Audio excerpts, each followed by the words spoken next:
They did it. The Illinois Final Illini finally get a win. They got the win 27-24 over Maryland in Maryland on the road. I forgot what watching Illinois football beat a Big Ten team looks like. They finally did it. We're going to talk about what kind of led to the win. What does this mean for Illinois? Where they look at better at? What kind of changes seem to be made? And we're going to discuss all that on this post game Illini football part of the Coach Steve Show. So make sure you're like and subscribe to the YouTube channel. Follow it right on Apple and iTunes. Follow right on even on Spotify. It's a new feature. You could rate it there as well. Check out all the affiliates in the description below. Leave a comment in the comment section down below as well. Check out all the other videos. Great stuff out there for everybody. So Illinois travels to Maryland to take on the Terrapins, the Turtles, whatever you want to call them. And they win on a late field goal by Caleb Griffin and get the win 27-24. Illinois, like I said in the preview, if you listen to it, that they were very close, in my opinion, to kind of being in a downward spiral, which is not where we want this Illinois football team to be at all. Any fans of your team, you don't want that at all. And we kept hearing how difficult questions were going to have to be asked and difficult conversations were going to have to be had in how they're coaching defense, but especially on offense. Why does it look the way it is? What's their identity? Are they a run team? Are they a pass team? You know, all those things. And we thought we were going to have it answered versus Purdue. Then we thought we were definitely going to have it answered versus Nebraska. So then coming into this game, very worried. Illinois was the underdog. Maryland is a very much improved football team. Do not get it twisted. This was not a – I know people are going to look at this and say, oh, it's just Maryland. No, this is not just Maryland. They usually start off hot and then they play tough and then they just can't seem to finish. They were 5-1 coming in. Now they're 5-2. Illinois was 2-4, now 3-4. They were 0-3 in conference. Now they're 1-3 in conference. I mean, Maryland took Ohio State to the extreme, and it took Ohio State to remember that they're Ohio State, and finally turned it on and put it to Maryland. But Maryland has really talented receivers.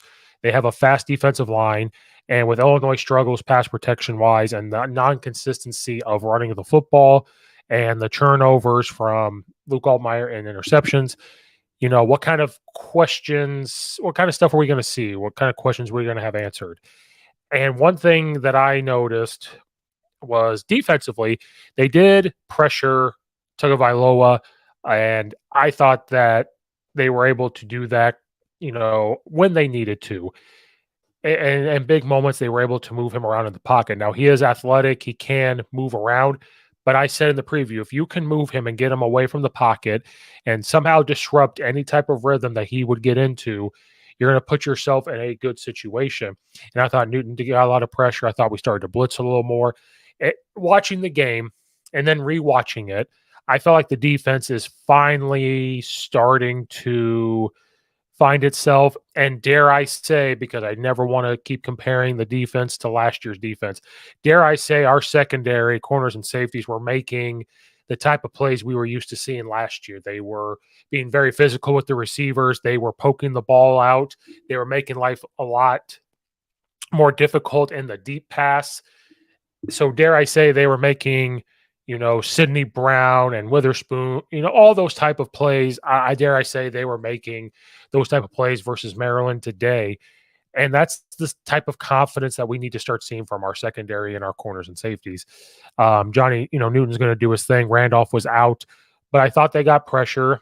And I think finally we as fans, hopefully, and I think them as coaching staff, they're not okay with giving up big plays, but they seemed more receptive. If they give up a play, they did not seem to dwell on it. Body language in that aspect to me was a lot better, and they were able to bounce back on any type of big play that they might have given up. But the big thing is Illinois' defense has had a hard time this year getting off the field,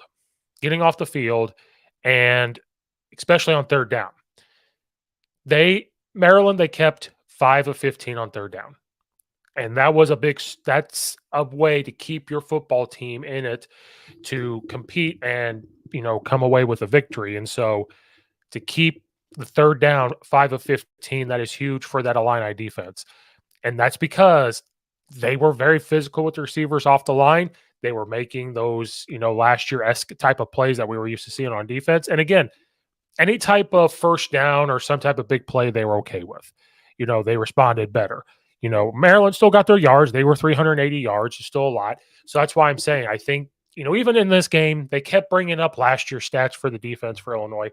And I'm just tired of always comparing them. Yeah, we could talk about, yes, the numbers aren't the same and everything, but we cannot compare those things. Like Alabama's, like they try to always compare Alabama's defenses and stuff because that's who they are. That's kind of where they name their brand. Even them, you can't always compare those type of things. So always comparing it to last year's defense, I don't think they really need to be doing that over and over and over again. This is who they are.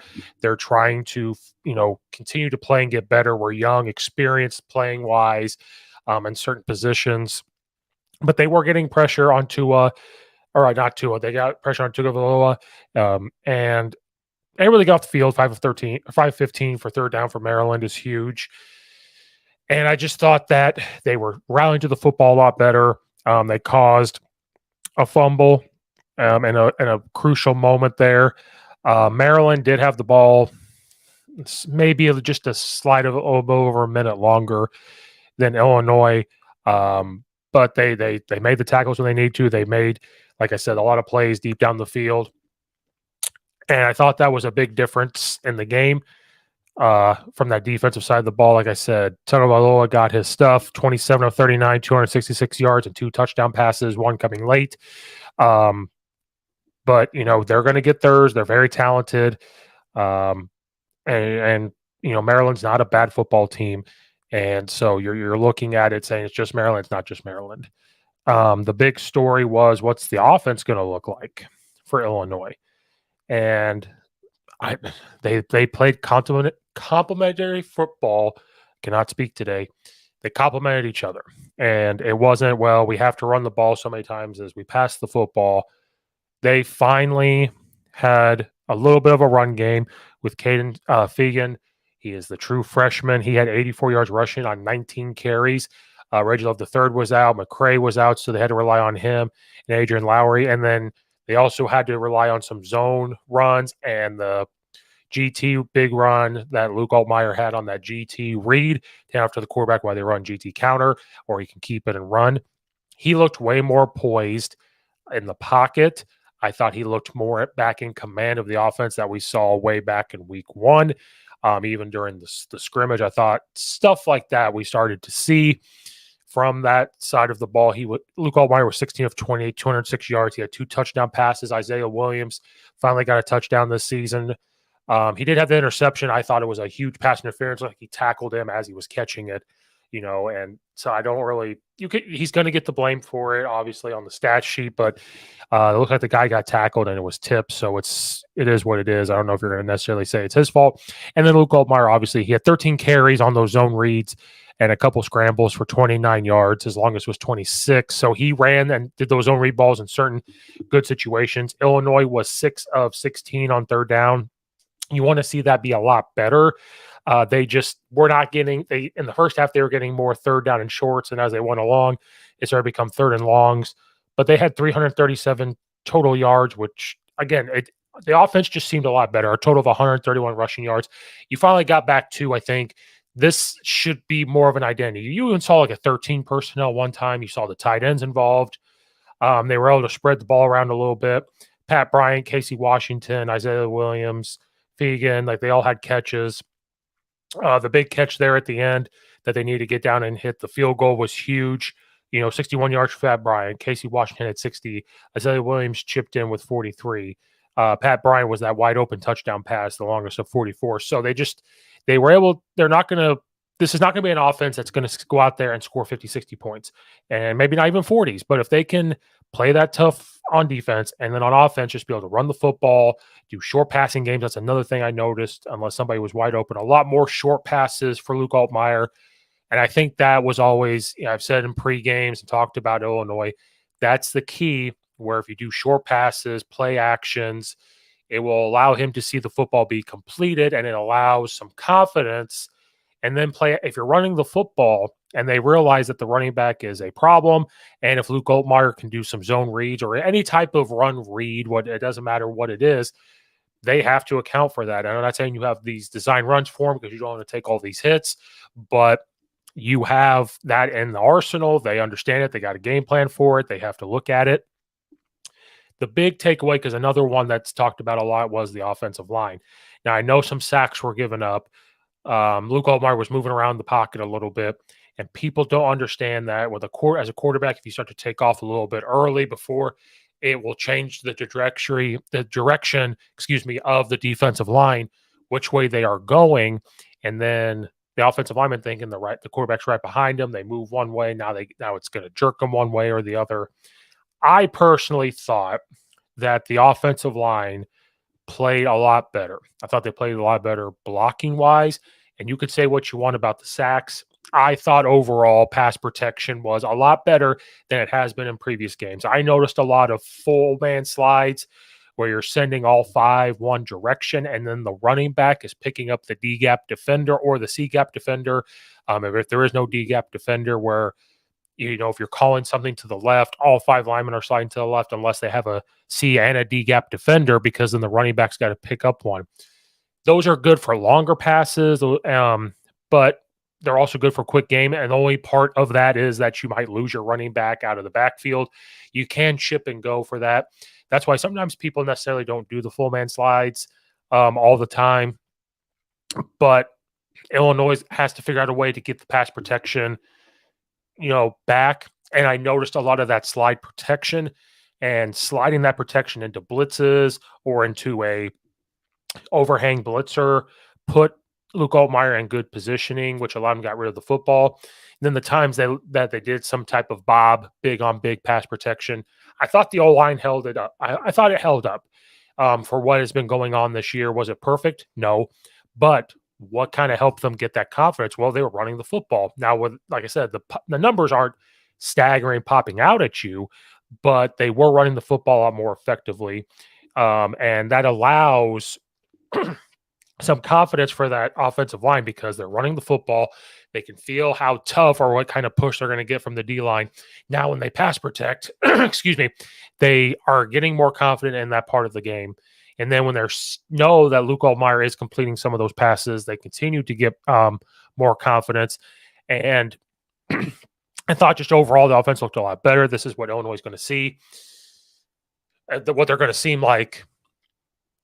And again, we're dealing with experienced wide receivers. We're dealing with new tight ends. We're dealing with linemen and new positions.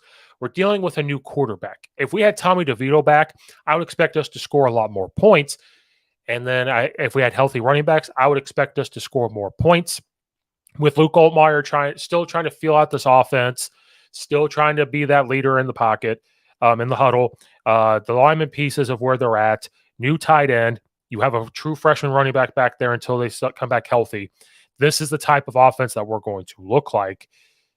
And one of the big tone setters was that 4th and 1 or 4th and 2 down there near the goal line.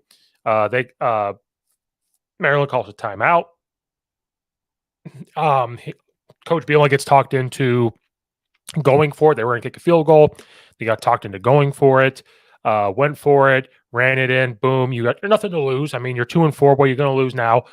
Run the ball in for the touchdown. That's exactly what they needed to be more confident. That's exactly the type of tone setter you need for that offensive line to know, like, hey, we're going to trust you now. You're struggling, but here's the way to try to show that we're still behind you.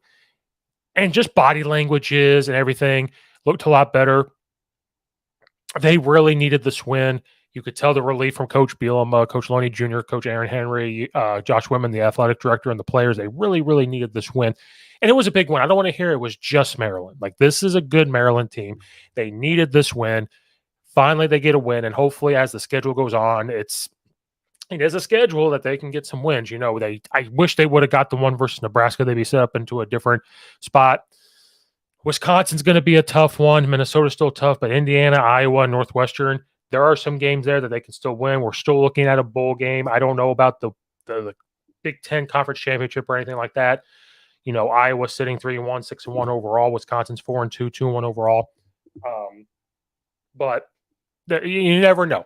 But I'm glad that I hope that Illinois fans are still sticking with it. We don't need to write them off yet. It's a big time win. I can't say that enough. Said about 3 times. We cannot sit there and say it's just Maryland. Maryland's a good team. They took Ohio. Like I said, they battled with Ohio State. We cannot, dismiss this type of win because now I've always said this confidence is king. So if the offense continues to do those things, has the tight end involved, gets a run game going, short passing game, able to spread the ball around to different receivers and get the ball quick. And if they continue that slide protection with the offensive line and continue to practice that, I think they're going to be good. Some, especially in college, they want to do big on big to give the quarterback a lot more time. It kind of helps with a little bit of stunts because they're communicating. But if they can't do it, they can't do it. So I think that's why we saw a lot of slide protection today. And then if Luke Allmark continues to hold on, take care of the football, I think they can just play off of each other and the defense, showing some signs of last year, especially, like I said, in the secondary, things are going to be fine. But Illinois got that win 27-24 over Maryland. Hopefully this gets them back on track. And they're going to host Wisconsin next week. And that's a huge big time game. Obviously Coach Bielema used to coach at Wisconsin. Illinois has beaten Wisconsin last few times they played. They got them last year. They got them last year. Yeah, Wisconsin, this is a totally new Wisconsin team. So be curious to see how that goes. But if Illinois can get up for that game, continue to play tough, they're going to be in a good spot. Let's not write off this Illinois team yet. Yes, sitting at 3-4 is not where we thought they'd be sitting, but we have to think about all the new pieces they've had to put into this team. Some have been transfers, and so they have to learn how to play their way, the way Illinois wants them to play, and tweak some things. And then you have new play caller, then you have just a lot of things that are going with Illinois. And on paper, maybe they should be better than 3-4, but that's why the game is not played on paper. And so we just have to not write off this Illinois team. That'll wrap up this post-game episode of Illinois versus Maryland football. Make sure you like and subscribe to the YouTube channel. Follow, rate on Apple and iTunes and Spotify. Leave a comment in the comment section down below as well. Check out all the affiliates. Follow Coach_Steve72 on Twitter or X, whatever it's called. Instagram, Coach Steve72 as well there. Coach Steve Show on Facebook. Thank you guys for watching and or listening. This is Coach Steve. We will see you guys next time.